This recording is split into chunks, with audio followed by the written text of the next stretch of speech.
Hello everyone, welcome to my channel Middleware Technologies. Today we'll be looking at how we can secure a Jenkins service using Keycloak OpenID Connect. So here in this article we will try to set up a Jenkins service and we will try to restrict its access using Keycloak OpenID Connect Authentication and Authorization service. So let us see how we can achieve that in this video. So coming to my test environment, I'll be doing this setup on a Fedora 41 server with Docker and a Docker Compose installed with the following versions. So before getting into the details of the implementation, let us try to understand what is Jenkins. So as most of you might be knowing, Jenkins is a very popular open source tool which is used for building, deploying, and testing your applications. So it is primarily used to build your CI/CD pipeline workflows, and it is widely used in organizations to streamline your development processes. So that is what Jenkins is all about. Now let us try to understand what is Keycloak. So Keycloak is also an open source tool which provides identity and access management solutions. It is developed by Red Hat. So we'll be using Keycloak here to leverage its identity and authentication and authorization features, which we'll be using in order to restrict access to the Jenkins instance. Keycloak simplifies securing applications by handling user authentication, authorization, eliminating the need for developers to build these functionalities from scratch. So that is what Keycloak provides. Basically, you're not required to build the authentication and authorization processes within your application, and you can just leverage those features from the Keycloak service that we are going to set up. Now let us go into our procedure, how we can implement this, basically securing access to the Jenkins instance using Keycloak. So as a first step, we need to ensure that Docker and Docker Compose is installed and running. So in my setup, I have Docker already installed. So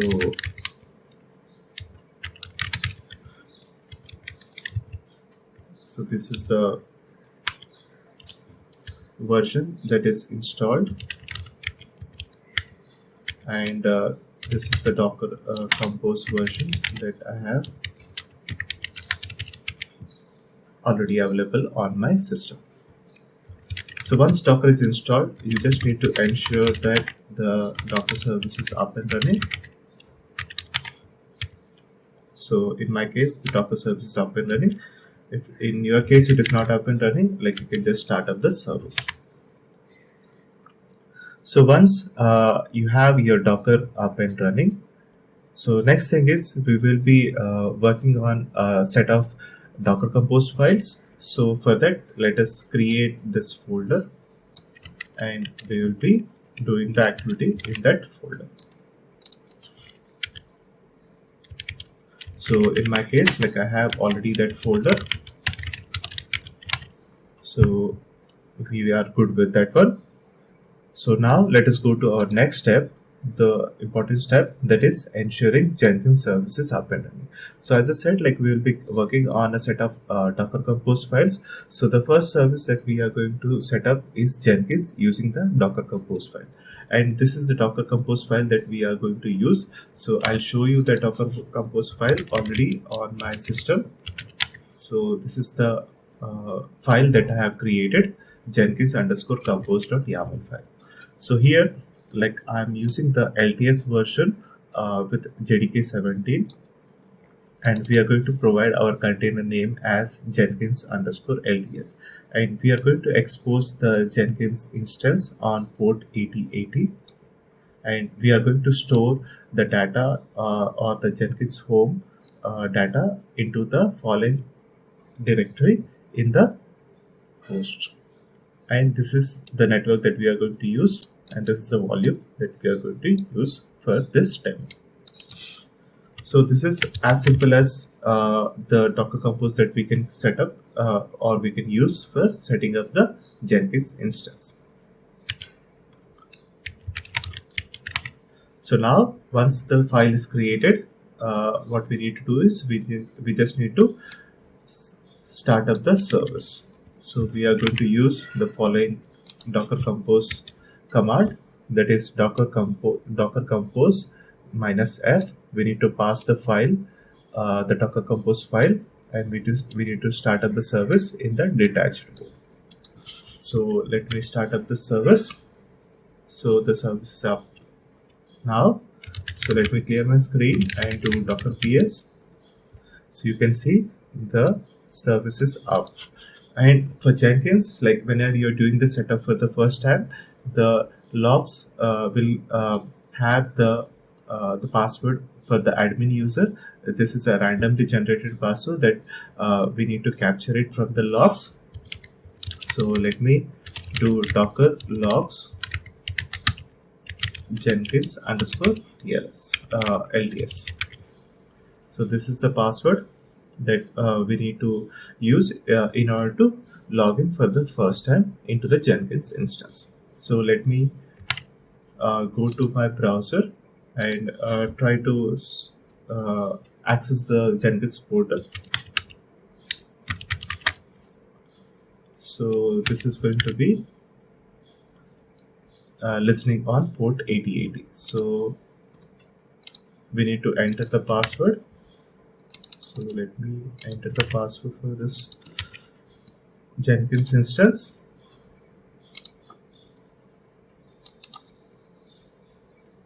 And we are going to do the installation of the default or the suggested plugins for the Jenkins if we are doing this setup for the first time.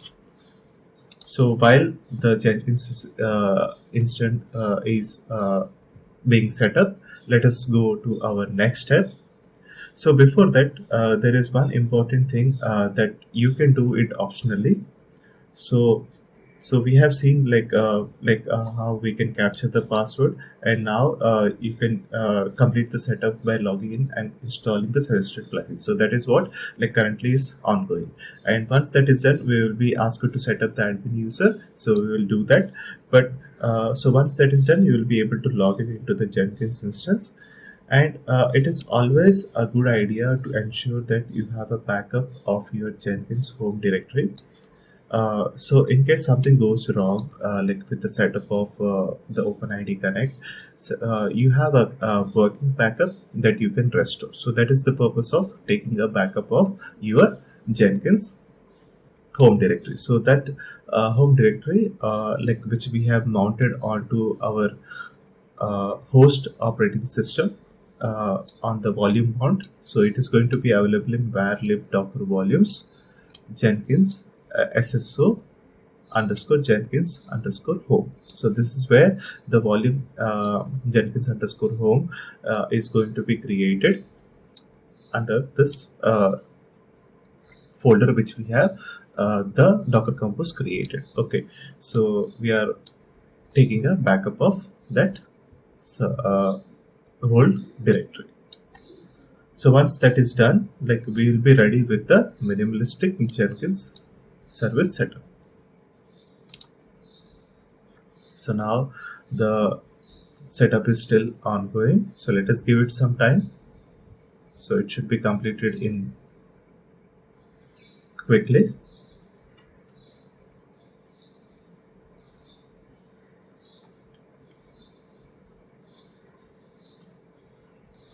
So now you can see the installation of the suggested plugins seems completed.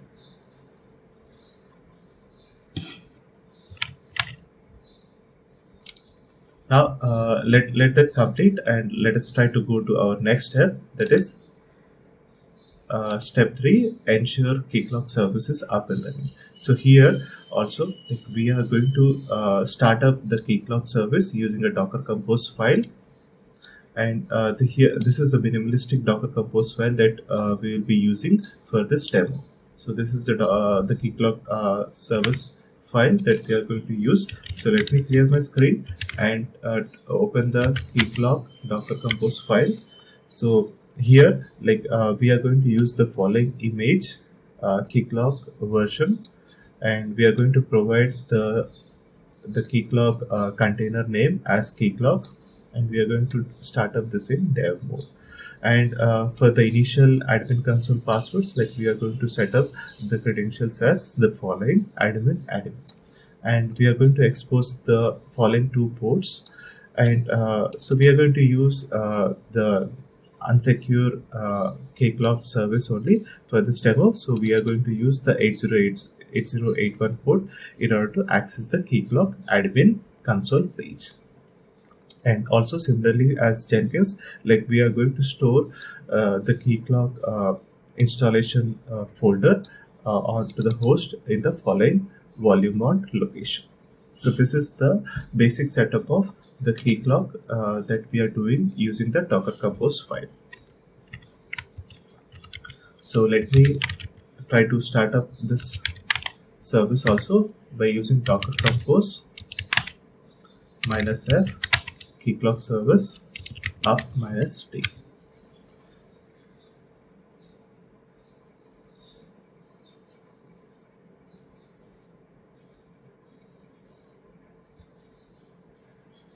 So now the Keycloak service should be up and running.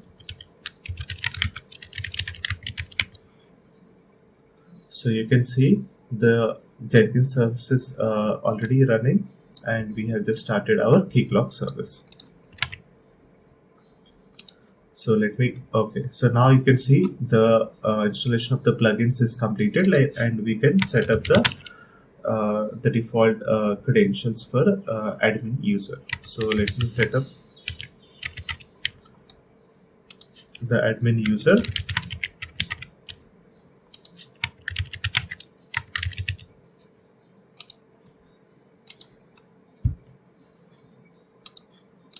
And this is the Jenkins instance URL page.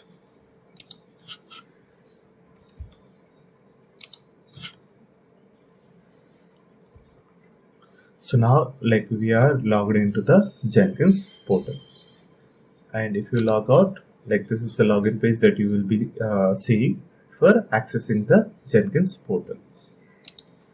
Now our Keycloak service is also up and running. So let us try to access that also. So that is going to be available on port 8081. So let us try to access it. So you can see the Keycloak service is up and running on port 8081, and you can log in with admin. The credentials that we have set up in the Docker Compose file for the initial setup. So now we are up and running with both Jenkins and Keycloak service.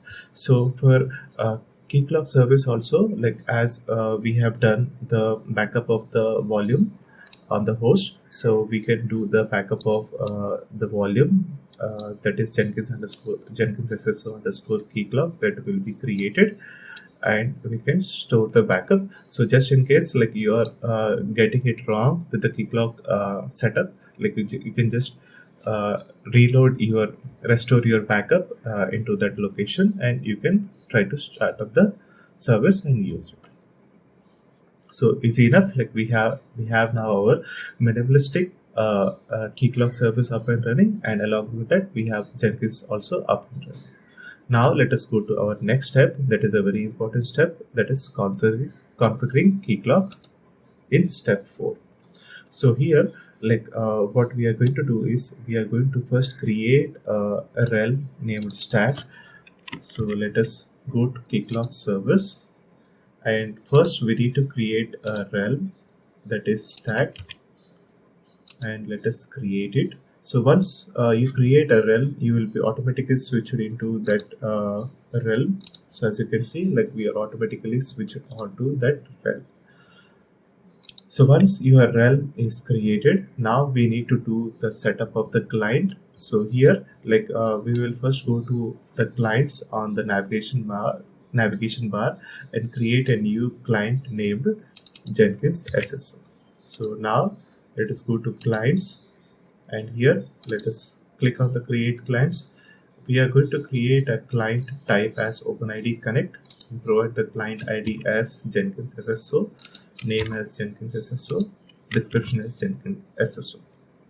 So once that is done, let us go to our next page, that is capabilities. So here, like, we need to do client that authentication on. So we'll be using that. Authorization, you can keep it off for now. And in the authorization flows, like, we'll be using the standard flow, that is authorization grant flow. So we need to have this enabled, and we are also going to use the direct access grant in order to test the Keycloak setup. So we need to have this also enabled.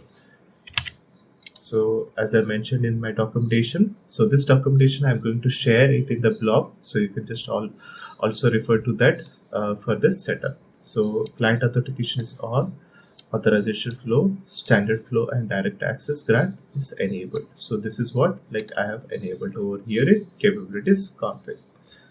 Now let us go to our next step, that is login settings. So here, like, we are going to set up the redirect URL and post logout redirect URL and web origins. So now let me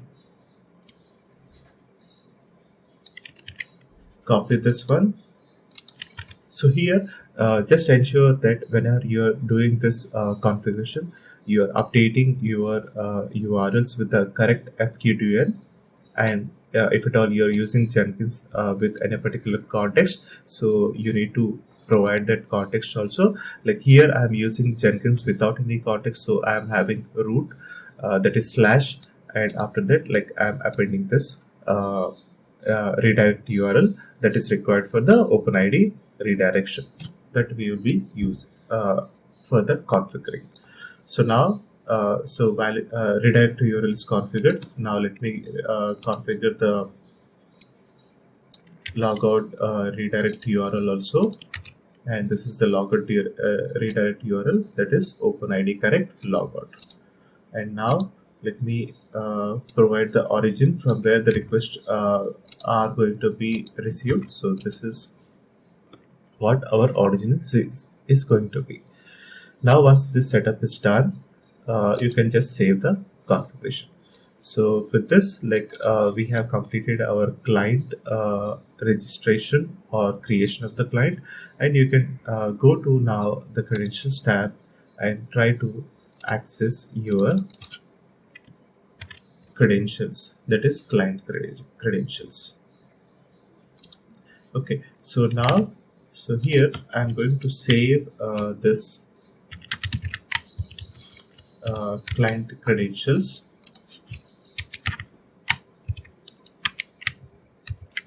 For this demo, I'm just going to client secret.txt file. So I'm going to save this in client secret.txt file. Okay, so we will be referring that further in our next steps. So once that is done, now let us go to our documentation again. So we have created our client, navigated to the credentials tab, and captured our client secret. Once the client has been created, it's time now to set up the groups and users. So we have our client, that is a client application registered. So the next step that what we are going to do is we are going to set up some set of groups and corresponding users. So let us first create groups named Jenkins administrator, which will be used to provide access to administrative users for Jenkins, and we'll be using Jenkins developers to provide access to developers for the Jenkins instance. So the level of access will be different for both the users who are part of this group. So first, let me create a Jenkins administrator group. So this is how, like, you will be able to create this group. Go to groups, create group, and you can just copy the Jenkins developer name over here and try to create that group. So now we have our groups ready. So once that is done, So the next step is creating the users. So here let us we will try to create two users that are Jenkins admin and Jenkins dev, who will be part of groups Jenkins administrators and Jenkins developers respectively. Okay, so let us create the first user.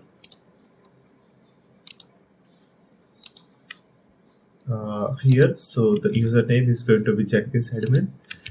Email ID will be jenkinsadmin@stack.com. First name Jenkins admin, and the last name let us keep it as Jenkins SSO, and add join this user to the administrators group, that is Jenkins administrators. So once that is done, like you can do create it, and in the credentials tab, like just go to set password so that we need not set up this password during login. So we'll provide the password as same as the username, and the temporary password we'll keep it as off, so that we are not going to be asked to change our password again. So now our first user is set up. So the Jenkins admin user is set up. Similarly, like let us try to create another user that is for developer. So here we are going to create the Jenkins dev user. Email ID jenkinsdev@stack.com. First name Jenkins dev. Last name we'll keep it as same, Jenkins SSO, and we'll add it to the group developers, Jenkins developers. And let us create it and go to credentials, set the password same as the username for this demo, and we'll keep the temporary option as off, so that we are not going to be changing this password again. So our users are created. So we have our two users created who are part of the Jenkins administrator and Jenkins developers group respectively. So I have given all the details over here. So we have already gone through the credentials tab, and we have completed the set password activity by disabling the temporary option. So once this is done, there are two more important steps that we need to carry out. That is, first create a client scope with group membership mapping. So this is very important. So for this, what we need to do is, first we need to go to the client scopes, and we need to create a client scopes named groups. So basically, why we are doing this activity is, whenever we are generating a token, we want that token to have the groups which the groups defined in that token, which provides us with the information like what group that user is a part of, so that we can use that as a claim in order to restrict access to the Jenkins. So that is the whole purpose of doing this activity. So we are going to set up this client scope, name the groups, and the type will be default. So let us say it as default, and the protocol is going to be OpenID. So let us create this client scope, and once that is done, like we need to go to the mappers tab for that client scope, and we need to configure a new mapper. So here, like you can just select the group membership. So this is the mapper that we are going to add, and provide here the names as groups, and token claim is also going to be groups. So this is what that gets added into the token that we are going to get once we authenticate with the Keycloak. And we are going to disable the full group path, because so this is basically to deal with sub groups, but here we are going to use only top level domain top level groups in which the users are part of. So we are not going to use group paths, so we will disable this for this demo, and everything else is going to be enabled. So we are going to add these groups section into ID token, access token, user information, and so all these things are enabled by default.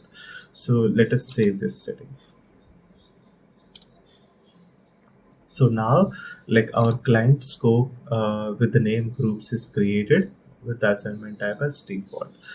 So what we need to do is, this is the another very important step that we need to carry out. So once we have our client scope created with all the mappers, so this is our client scope, what we say, groups. So we have groups, and we have created a mapper of type group membership, that is going to be added into the token.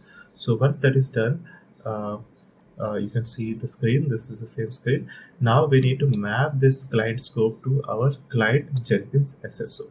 So for this, what we need to do is we need to go to client. We need to select our Jenkins SSO client and go to client scopes and do add client scope. And here you need to select the new client scope that you have created and add it. So add as default. So we have added it now, and you will see that client scope uh, coming in the list of client scope for this client. So once that is done, so we have done this setup. So you can see that by default, when you create a client, there are a set of client scopes that are already added as a part of the registration. So the important ones are the email client that we are going to use in our configuration, and the profile. So these are the two important client scope that we are going to use in the setup in order for authentication to work. So once that is done, so we with this, like, we are basically almost done with the Keycloak setup. So what we need to do is we just need to make sure that the client is configured correctly and is able to authenticate and issue tokens with the required claims. So this is what, like, we are going to verify now. So we can validate it by using the implicit authentication flow, wherein we will be sending the client ID and client secret along with the user credentials, and we will try to get a token from the Keycloak service. So this is what, like, we are going to do in this demo. So let me copy this command.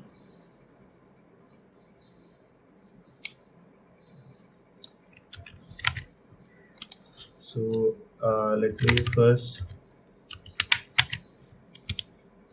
get my secret, and let me copy this command. So here, like, what we are doing is we are doing a curl command and passing the following data, that is grant type as password. So basically we are asking Keycloak to provide us uh, we are sending Keycloak the client ID and client secret. So this is a authentication flow, which is also known as implicit authentication flow. And the scope of the access that we are trying to gain for that user profile is going to be OpenID. And here uh, we are also passing the client ID, that is Jenkins SSO, and then we are passing the client secret. So here I need to update my client secret. So let me update it with the new client secret.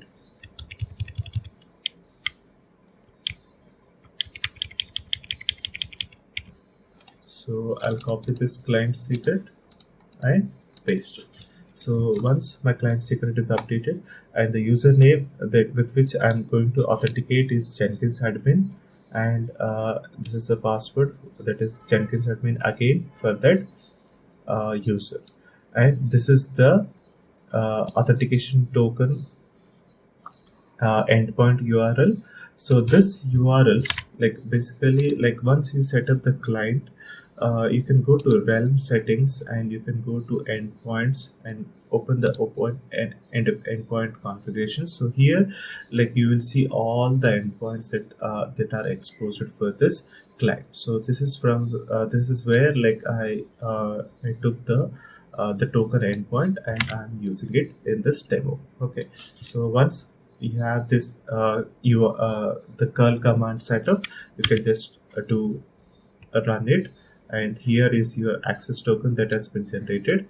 Now you can just copy this access token, and like we can just go to JWT decoder and try to copy it over here. So you can see like our JSON token, or the token that has been received by the Keycloak services, uh, this how this it is looking. Okay, so here you can see the scope is OpenID email profile. The name is Jenkins admin, Jenkins SSO. The preferred name is Jenkins admin, and the groups. So this is very important. So this is what gets added into your token once you register the client scope with your client. The client scope that we have created, like groups clients, client scope with the group membership. So this is very important.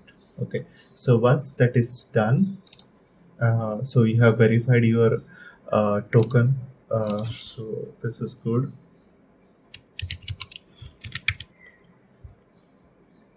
And now let us go to our so we have verified our JWT token. So we have done with this step, and with this field, like we have now completed everything on the Keycloak setup. We have completed the creation of the rel, creation of the clients, creation of the client scopes, users and groups. So everything is done. Now let us go to our next step, that is step 5, the configuring Jenkins security to support OpenID Connect. So by default, so the Jenkins that we have set up with the default plugins. So if you go to manage Jenkins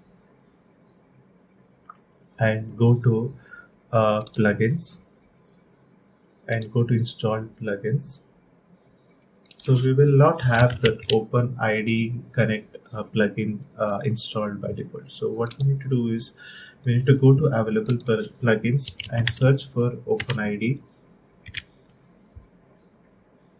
and you will see there are two plugins, OpenID Connect Authentication and OpenID Connect Provider. But we are not, we do not want to set up OpenID Connect Provider or Jenkins. We just want to authenticate with the OpenID Provider. So we will be using the following plugin, that is OpenID Connect Authentication, and we are going to install this. So this is going to install our plugin,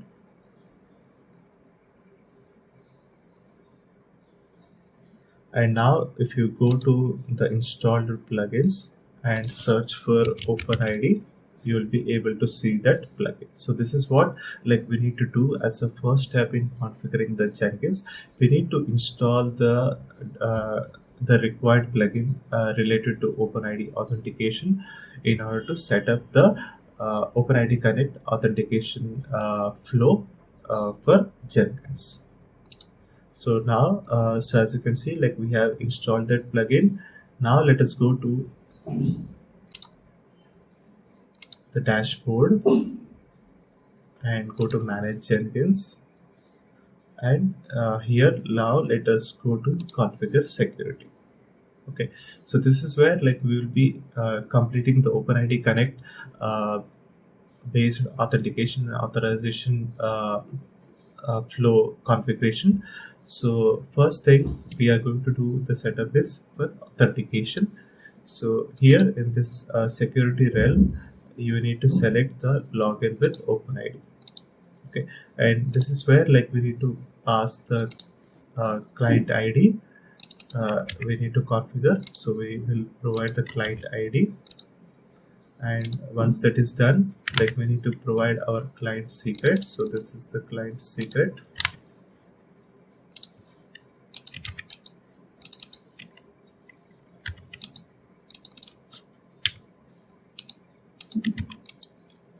and once that is done, we need to provide the well-known configuration endpoint. So as I said, the well-known configuration endpoint, just you can just go to the client uh, uh, and go to the realm settings and open this URL. So this is going to be your well-known configuration endpoint. So once that is done, we can just expand the advanced, and this is where we need to define the scopes with which we want to uh, provide it to the Keycloak. So this basically defines like what level of information or access the user is requesting for with the Keycloak, which owns that resources. So here, like what we need to do is we need to provide the scope, that is OpenID, profile, and email. So I'll go to override scopes and provide this setting configuration.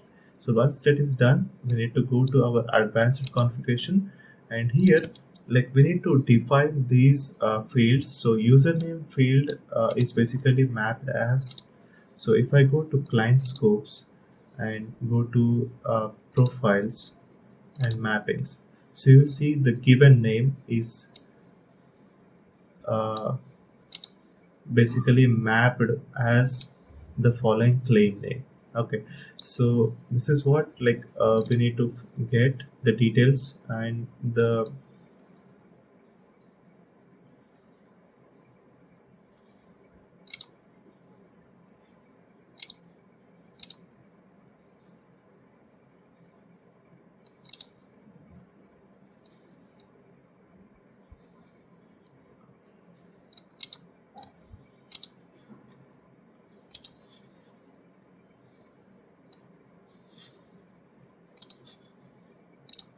okay, so this is the username. So this is the token claim name corresponding for username. So we need to provide that here, and we'll provide the full email field, that is going to be email, and the group field name we are going to provide it as groups. So this is basically the token claims that we are going to capture for the following information, which will be further utilized on the Jenkins side uh, in order to identify the user. Okay, and once that is done, like we need to provide the logout from OpenID configuration. So here like we will provide the logout URL. So this is going to be our logout URL, and we're not going to do anything in the security configuration. So this is what the authentication part that we have completed right now. Okay, so we have done the client ID, client secret, and the endpoint configuration for the well-known endpoint configuration. We have completed the scope and the advanced configuration. We have provided the preferred user name, the email, and the groups that we want to capture as a part of token. And we have also want to use the logout from OpenID provider when we log out. Okay, and we have provided the post logout redirect URL also. So once that is done, we will go with the authorization. So here we need to basically do the authorization based on the user group. So for that, we will select the matrix based authorization, and the first thing that you can do over here is add your default user, that is admin, and provide complete access first, so that you just are not going to log out yourself if your configuration is messed up with the OpenID. Okay, so that is the first thing that you need to do, and then we need to add the groups, that is Jenkins administrator and Jenkins uh, developers. So we have done all this configuration.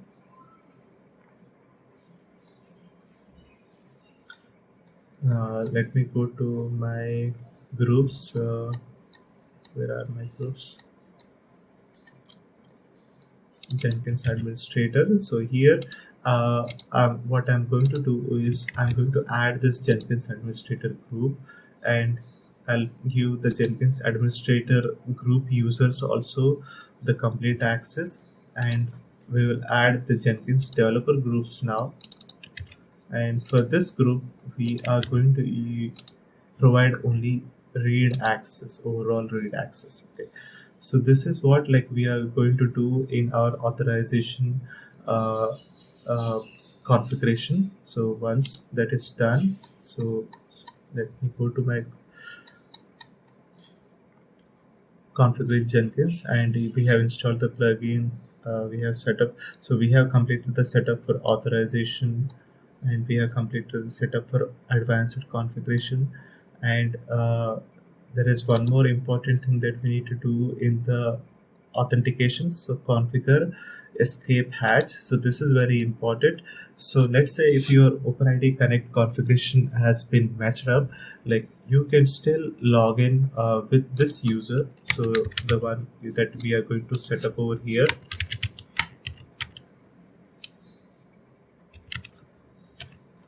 and this is the user that we have just added over in the authorization flow. So this is the user that will be still able to use in order to access the Jenkins in case something goes wrong. So for that, we just need to access the Jenkins URL with slash login context. So that is all we need to do. Okay, so we have done with authentication and authorization. So this is the information that just is provided in that uh, configuration setup also. So this is what like I have just pasted in my blog also, and we have done the matrix based security configuration also. Okay, so for more details you can just go to OpenID Connect authentication plugin. So the plugin that we have just installed, you can just go to that page, and you can refer for more details like what configuration we can do and what are the different configurations that we have. Okay, so that is for the advanced activity that you can just refer. But with this, like we have now completed our Jenkins our Keycloak setup. So Jenkins setup. So let me save this so that, so now like we are completed with our setup.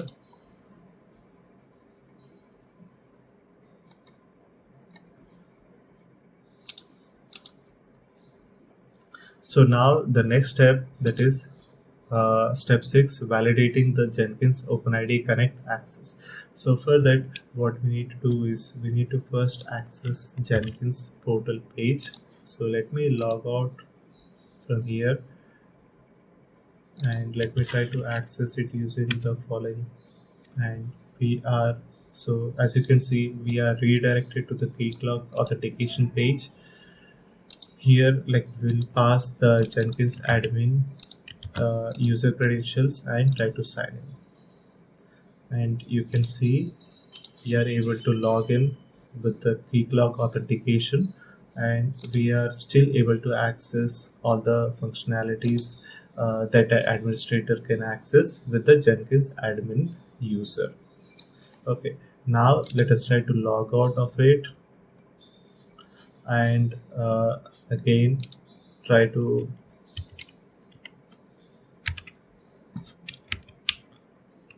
access that page, and it will again redirect you to the Keycloak page. And here like you can try to access it with Jenkins dev user, and here like you can see that the access is restricted, like you can just do build history view. So that is the overall read access that we have provided. So this is how like you'll be able to restrict access to the Jenkins instance using Keycloak, and you can also use the matrix based authorization to provide fine-grained granular access to your Jenkins instance to all the different users who are part of different group. So this is the Jenkins admin page that we have seen, and this is the Jenkins tab page that we have seen. And as I said, like you can customize the level of access granted uh, for each users in each group as per your requirement. As I said, like we, so let's say if you're Jenkins instance is not working after the OpenID Connect setup, or if the OIDC provider is down, you can still access your Jenkins instance using this following uh, page, and you can still provide the admin user that you have created and for which you have given the full access, administrative access. So we are good with this admin user also. So that is all like I wanted to show you in this video. uh, so this is very important in every organization, like as we are moving to a digital world wherein we need to secure our servers with appropriate access, authentication authorization method. It is very important, you know, like how you can set up the single sign-on access for multiple services. And here, like we have seen, like how we can do it for Jenkins instance, Jenkins server, which is widely used as a CI/CD build tool in many organizations. So it is important we know like how we can do the setup for Jenkins single sign-on using Keycloak. And this is only the basics that we have covered, but there are advanced things that we can do, like Keycloak. We have created the users manually, but Keycloak can still be integrated with your existing LDAP server or AD server, and you can leverage that in order to gain access to your users and groups, and you can customize your authorization or authentication and authorization configuration as per that configuration. So that is advanced level that you can do as per your organization's requirement. So this is all I wanted to show you in this video. Thank you all. Thanks for watching this video, and you guys have a great day.